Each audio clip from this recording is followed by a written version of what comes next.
What's going on, guys, and welcome back to another episode of the FIFA 17 career mode. This is episode number 103, and today we're starting off with a game away from home against bottom placed Hoffenheim, as we are now 3 points behind the league leaders by Leverkusen, coming on the back of that thrilling 3-2 victory over our rivals Bayern Munich at the Signal Iduna Park in the first Klassiker of the season just 4 days ago. It was an extraordinary game, unbelievable really, scoring 2 late goals to win us the game after Boateng scored that extraordinary late chest and volley that he thought would win the game for Bayern, as we now cut the gap at the top of the table to just 3 points. So now taking on Hoffenheim just a couple days later away from home, and they are currently bottom of the table. We did rest a couple of players though due to fitness reasons, but we started off very well. First a shot well saved by the goalkeeper, and then Nicholas Saul taking on his former club away from home, almost heading us into an early goal, but unfortunately would hit the bar, and eventually Hoffenheim cleared and Davis' shot went sky high. So it was still 0-0 in this game. We had started off really well though, and the hero of that last game against Bayern had a great chance to make it 1-0 in the 29th minute. He went through 1-on-1 to shoot after a nice little step over. It was the same sort of move as the goal that won us the game against Bayern, but sadly Julian Weigl got in the way and blocked the shot, and then a few minutes later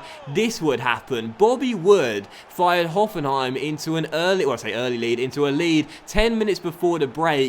And just look what happens here. We win the back heel with Julian Weigl. I pass it across towards Jonathan Tah. Why did he take a step backwards there? I was giving him the ball. And yes, I know, guys, you don't need to comment. I know. Never pass the ball across the face of your own area. That's schoolboy stuff. It was a stupid error from me. I take full responsibility for it, don't get me wrong. But why Jonathan Tah moved away from the ball when I was passing it to him, I don't know. This season, we have conceded so many silly and stupid goals, just like last season. I thought adding Mustafi into our back three would help that this season, help us stop conceding so many stupid goals. But there's another one, as it's 1-0 to Hoffenheim, as Bobby Wood has one of the easiest goals of his career. So 1-0 to the side bottom of the table, and we tried to respond on the stroke of half time. First, the goalkeeper made a really good save, and then Timo Werner rolled it through towards Julian Weigl, back inside, but Weigl got it back himself, went for goal, and again the goalkeeper made a really good save and kept it at Hoffenheim 1, Borussia Dortmund 0. We piled on the pressure towards the end of the first half, but just couldn't find ourselves the equalising goal, so went into the break despite playing better, trailing the game. And I've said that quite a few times this season,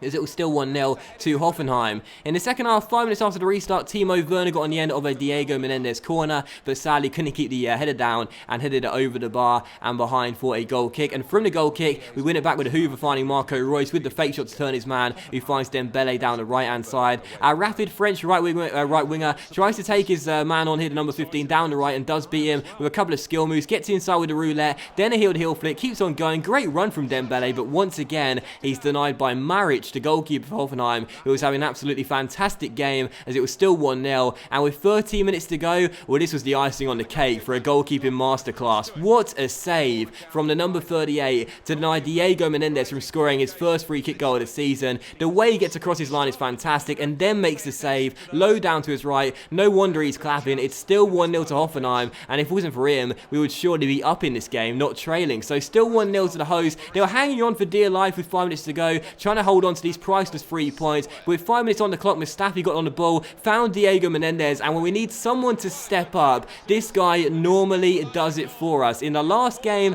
it may have been Timo Werner, but don't forget who the star of this team is. Diego Menendez, who we can always rely upon to get us a big goal in a really important moment in the game. Mustafi finds him just inside the area, and he just levers the ball with that 5-star weaker left foot. Can't really call it a weaker left foot when it's a 5-star weak foot, but still, a great strike by Diego, so much shot power. The goalkeeper had absolutely no chance, and our captain, our skipper, our leader, our legend, Diego Menendez, gets his 8th of the season, and our number 8 makes it 1-1. But sadly, unlike against Bayern, we couldn't score another late goal to turn the game on its head and eventually win it. The game did finish as a 1-1 draw, no chances after that, and I was so frustrated that we couldn't win this game. 16 shots and 9 on target, a bit more of the ball as well, but just couldn't find enough another goal, and that's because Maric, the goalkeeper, was just fantastic, and he shared, oh wow, I was going to say he shared man of the match with Diego Menendez. Must have forgot to record the clip, but anyway, he did share man of the match with Diego, as he was fantastic, but Menendez still did manage to get the beating of him towards the end of the game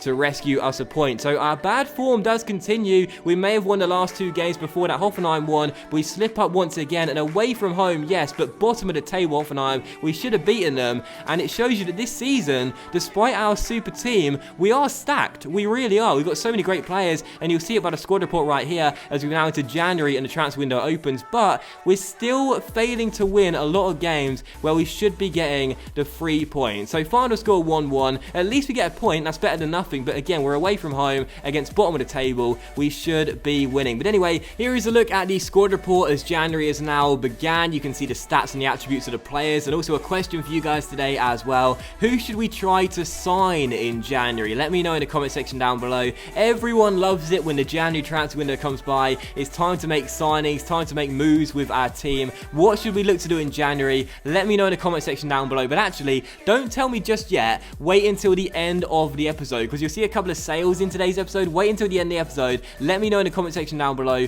what players should we try and sign to this Borussia Dortmund side? Because when you look at the team, you probably sit there and say, new signing, seriously? Surely all you should be concerned about is keeping your players here. This is an amazing team, and it is. It's got so many amazing players in it, but as you know, we're just not clicking this season. We are just not firing on all cylinders like we should be. So I do believe we need to make some sales and signings in this January transfer window if we are to deliver at least 2 trophies. That's what the board won in the Bundesliga and the Deutsche Pokal. So let me know in the comment section down below at the end of the episode, what players should we look to sign? Right now on my to sell list, we have Durm, Royce and Ginter, and with £19 million, if we can sell all 3, we'll be looking at about £60 million.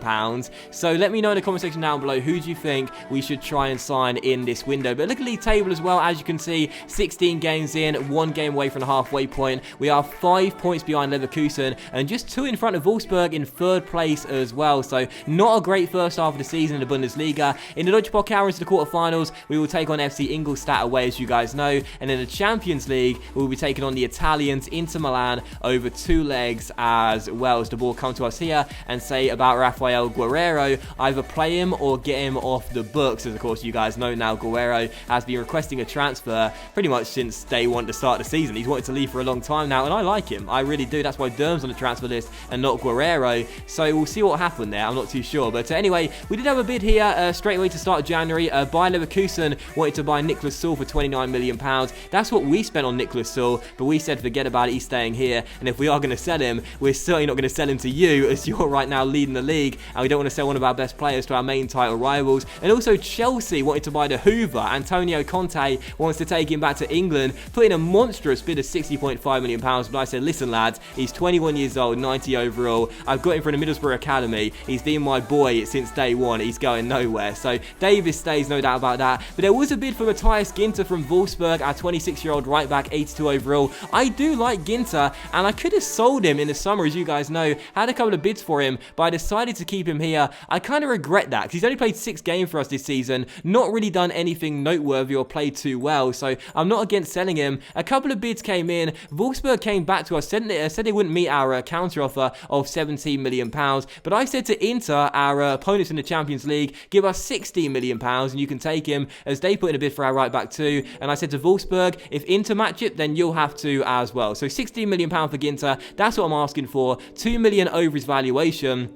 And I am kind of annoyed because I could have sold him for a couple million more in the summer, but either way, at least we'll get rid of the guy. We don't need him anymore because we've got Paslak, who's now grown to an 80. I've been training him in the background, as you guys have seen, and also the new man, Michel Weiser, as well. As Wolfsburg come to us and say they will meet £16 million for Matthias Ginter, and then a transfer came in for Marco Reus as well, and Manchester City wanted to buy last season's captain for £24.5 million. Now, he's 85 overall, 31 years old, and I really do like Reus, but he's decreased 3 ratings since I've joined Borussia Dortmund. He's only going to get worse, and I was thinking, well, do we need him? I stalled the offer initially, but then I looked in my squad report, I looked at the players we currently have, Dembele, Pereira, Pulisic and El Shaarawy, 4 quality wingers here already, and even Menendez can play out wide, Volland can play out wide as well. I was thinking Royce continues to decline in stats. He is on my to sell list because he hasn't really offered us too much when he's played. I'm not against selling him, and as you'll see in just a moment's time, I do decide that the 31 31-year-old who's injury prone, picked up a knock last year, hasn't picked up a knock this year, but can be